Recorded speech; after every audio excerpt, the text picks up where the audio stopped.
নমস্কার, টিএনও নিউজে আপনাদের স্বাগত। আমি এআই নিউজ অ্যাঙ্কার পাখি। ধর্মনগর উপনির্বাচনে জনগণের বিপুল আশীর্বাদে ভারতীয় জনতা পার্টি মনোনীত প্রার্থী শ্রী যক্র চক্রবর্তী মহোদয় বিপুল ভোটে জয়লাভ করেছেন।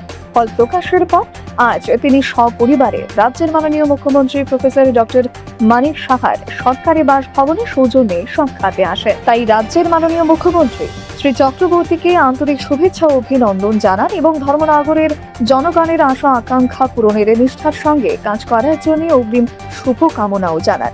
যশস্বী প্রধানমন্ত্রী শ্রী নরেন্দ্র মোদী, আদরণীয় গৃহমন্ত্রী অমিত শাহ এবং মাননীয় সর্বভারতীয় সভাপতি নিতিন নবীনজির দূরদর্শিতার নেতৃত্বে ভারতীয় জনতা পার্টির প্রতি ধর্মনগরবাসী যে গভীর আস্থা রেখেছেন, সেই আস্থার মর্যাদা রক্ষা করতে তিনি আগামী দিনে উন্নয়নের ধারাকে আরো গতিশীল করে তুলবে বলেও আশ্বাস দিয়েছেন।